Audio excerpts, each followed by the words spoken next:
Hello students, welcome back to my YouTube channel. आज हम लोग इम्पॉर्टेंट क्वेश्चन की जो सीरीज़ हमारी चल रही थी उसी में आज हम लोग डी फार्म सेकेंड ईयर का आपका कौन सा पेपर डिस्कस कर रहे हैं, फार्माकोथेरेपेटिक्स डिस्कस कर रहे हैं। इसके पहले हम लोग बायोकेमिस्ट्री को और हॉस्पिटल का जो क्लिनिकल हॉस्पिटल फार्मेसी है वो दोनों के दोनों आपके डिस्कस कर चुके हैं। तो इन दोनों के अगर आपने वीडियोस नहीं देखे हैं तो आप चले जाइए, प्लेलिस्ट में आपको मिल जाएंगे या वीडियो के डिस्क्रिप्शन बॉक्स में उसकी लिंक मिल जाएगी, वहाँ से आप उसको देख लीजिए। क्योंकि आपके पास जो टाइम ड्यूरेशन है वो बहुत ही कम है, बहुत कम टाइम में आपको बहुत सारी चीज़ों को स्टडी करना है। इसलिए सिर्फ अब आप पूरा सिलेबस नहीं पढ़ सकते हैं, सिर्फ कुछ इम्पॉर्टेंट चीज़ों के बारे में ही स्टडी कर सकते हैं।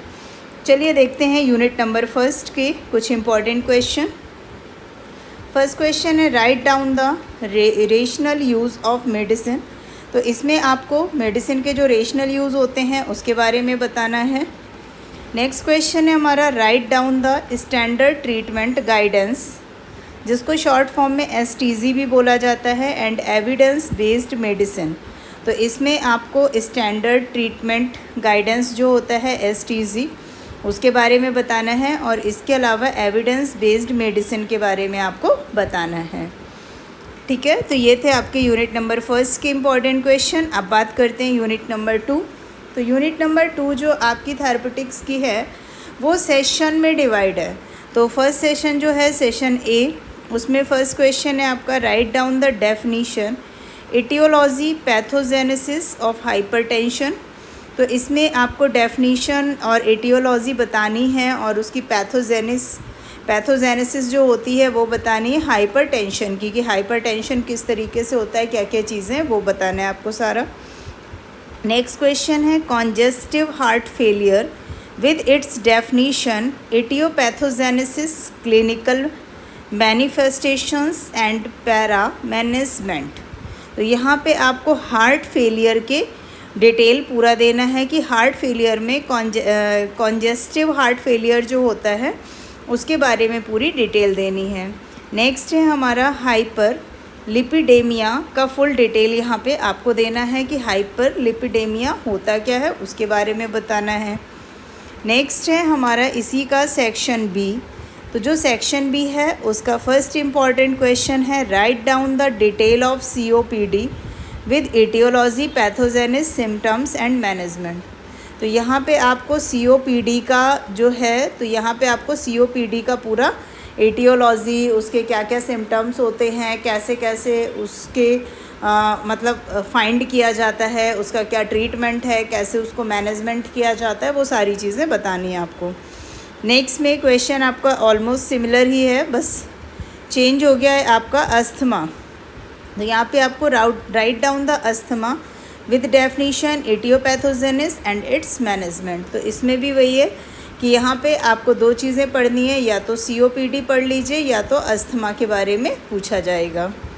नेक्स्ट जो सेक्शन C है हमारा, उसमें फर्स्ट क्वेश्चन है हमारा right down the diabetes mellitus with in definition. देखिए इसमें हर एक सेक्शन में सिर्फ आपकी अलग अलग जो डिज़ीज़ होती है उन्हीं के बारे में पूछा जा रहा है। जैसे यहाँ पे आपसे COPD पूछा गया, यहाँ पे आपसे अस्थमा के बारे में बोला है, यहाँ पे नेक्स्ट में आपसे डायबिटीज़ मेलेटिस के बारे में पूछा गया है कि डायबिटीज़ मेलेटिस का क्या होता है। तो इस तरीके से करके आपको बताना है यहाँ पे। नेक्स्ट हमारा इसी का जो यूनिट सेकेंड का सेक्शन D आता है, उसमें फर्स्ट क्वेश्चन है define epilepsy its etiopathogenesis clinical manifestation and management. तो इसमें जो आपका एपिलेप्सी होता है उसके बारे में बताना है कि एपिलेप्सी में आप एटियोपैथोजेनिस कैसे करेंगे, क्लिनिकल मैनिफेस्टेशन कैसे होता है, और उसका जो मैनेजमेंट होता है वो आप कैसे कर सकते हैं, उसके बारे में आपको डिटेल में बताना होगा। नेक्स्ट क्वेश्चन है हमारा डिफाइन पार्किंसन डिजीज़। तो यहाँ पे आपको पार्किंसन डिज़ीज़ का पूरा कंप्लीट डिटेल देना होगा कि पार्किंसन डिज़ीज़ का कैसे आप क्लिनिकल मैनिफेस्टेशन करते हैं, कैसे उसमें मैनेजमेंट करते हैं, वो चीज़ें हैं। नेक्स्ट क्वेश्चन है डिफाइन माइग्रेन डिजीज़। तो यहाँ पे आपको माइग्रेन के बारे में बताना है। उसी का पूरा सिम्टम्स और मैनेजमेंट्स हैं। नेक्स्ट हम लोग बात करते हैं सेक्शन ई की। सेक्शन ई में आपका है पेप्टिक अल्सर के सॉरी सेक्शन ई में आपको पेप्टिक अल्सर के बारे में बताना है कि पेप्टिक अल्सर का किस तरीके से आप डिफ़ाइन कर सकते हैं, या फिर जो अल्कोहलिक लीवर डिजीज़ होती है, यानी जो लोग बहुत ज़्यादा अल्कोहल लेते हैं उनको जो लीवर की डिजीज़ हो जाती है उसके बारे में यहाँ पे आपको बताना है। नेक्स्ट हमारा सेक्शन एफ आता है। इसमें आपको जो आयरन डिफिशियंसी एनीमिया होता है उसका इटियोपैथोजेनिस मैनेजमेंट के बारे में बताना है। नेक्स्ट हमारा आता है सेक्शन जी। सेक्शन जी में आपका व्हाट इज़ ट्यूबरकुलोसिस डिजीज़, यानी कि यहाँ पे आपको टीबी के बारे में बताना है, उसके इटियोपैथोजेनिस मैनेजमेंट के साथ बताना है यहाँ पे भी। नेक्स्ट है आपका हेपेटाइटिस। इसमें कुल मिला के आप ये समझ लीजिए सारी डिजीज़ ही हैं, बाकी कुछ नहीं है। नेक्स्ट थर्ड में है आपका मलेरिया। तो यहाँ पे आपको 3 पढ़नी है, एक तो टीबी के बारे में पढ़ना है, एक आपका मलेरिया के बारे में पढ़ना है, और नेक्स्ट आपको हेपेटाइटिस के बारे में पढ़ना है। नेक्स्ट हमारा क्वेश्चन है right down the viral infection in disease. तो यहाँ पे आपको वायरल इन्फेक्शन के बारे में बताना है कि वायरल इन्फेक्शन होता क्या है। नेक्स्ट हम लोग बात करते हैं सेक्शन एच की। तो सेक्शन एच में जो आपके टॉपिक्स इम्पॉर्टेंट क्वेश्चन है, फर्स्ट है what is the rheumatoid arthritis and its etiopathogenesis management. तो यहाँ पे आपको रूमेटॉइडल आर्थराइटिस के बारे में बताना है और उसका जो भी इटियोपैथोजेनिस मैनेजमेंट है उसके बारे में बताना है। नेक्स्ट है हमारा एक्जिमा और उसका डिटेल आपको देना है कि एक्जिमा होता क्या है और उसका डिटेल क्या क्या हो सकता है। नेक्स्ट हमारा जो है उसमें आपको definition etiopathogenesis clinical manifestation and managements of anxiety. यहाँ पे आपको एंजाइटी के बारे में बताना है कि एंजाइटी क्या होती है और एंजाइटी में किस किस तरीके से आप उसको क्लिनिकली मैनेजमेंट कर सकते हैं। नेक्स्ट क्वेश्चन है हमारा etiopathogenesis clinical manifestations and management of the depression. तो देखिए सेक्शन जे में आपको एंजाइटी पढ़ना है और डिप्रेशन के बारे में पढ़ना है।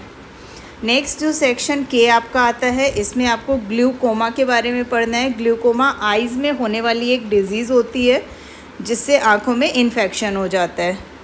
अगर हम लोग बात करें सेक्शन एल की, तो सेक्शन एल में आपको define pre menstrual syndrome with its full detail. तो प्री मेंस्ट्रुअल जो सिंड्रोम होते हैं उसकी पूरी डिटेल बतानी है यहाँ पे। नेक्स्ट है आपका डिस्मोइड्रिया, उसकी पूरी डिटेल बतानी है। नेक्स्ट क्वेश्चन में पॉलीसिस्टिक ओवरी सिंड्रोम्स हैं, उसके बारे में आपको बताना है कि कैसे कैसे इटियोपैथोजेनिस होगा, कैसे क्लिनिकल मैनिफेस्टेशन होगा और कैसे उसका आप मैनेजमेंट करेंगे। तो बेसिकली इसमें जो भी हैं वो आपकी मेंस्ट्रुअल साइकिल्स या फिर ओवरी से रिलेटेड ही क्वेश्चंस बनेंगे। नेक्स्ट अब हम लोग बात करते हैं आपके थेरेपेटिक्स के कुछ शॉर्ट क्वेश्चंस की। तो इसमें फर्स्ट क्वेश्चन है right a short note on HIV। तो इसमें आपको HIV के बारे में बताना है कि HIV होता क्या है। नेक्स्ट क्वेश्चन है right a short note on urinary tract infection, यानी कि UTI, जिसको शॉर्ट फॉर्म में आप लोग UTI के नाम से भी जानते हैं। इसमें आपको UTI के बारे में बताना है। नेक्स्ट क्वेश्चन है हमारा write the etiopathogenesis of the osteoarthritis. तो इसमें ऑस्टियोआर्थराइटिस के बारे में जो उसकी इटियोपैथोजेनिस है उसके बारे में बताना है। नेक्स्ट है हमारा इसेंशियल मेडिसिन लिस्ट के बारे में एक शॉर्ट नोट आपको देना होगा। नेक्स्ट क्वेश्चन है इटियोलॉजी एंड पैथोजेनिस बतानी, यहाँ पे आपको थायराइड वाला जो डिसऑर्डर हो जाता है उसके बारे में।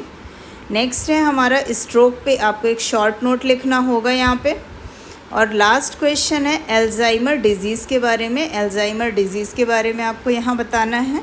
तो ये थे आपके थेरेपेटिक्स के कुछ इम्पॉर्टेंट शॉर्ट क्वेश्चंस। यहाँ पे आपका जो थेरेपेटिक्स है उसका कंप्लीट सिलेबस के जो भी इम्पॉर्टेंट क्वेश्चन बन रहे थे वो सारे के सारे 2024 के एग्ज़ाम्स को ध्यान में रखते हुए आपसे डिस्कस कर दिए गए हैं।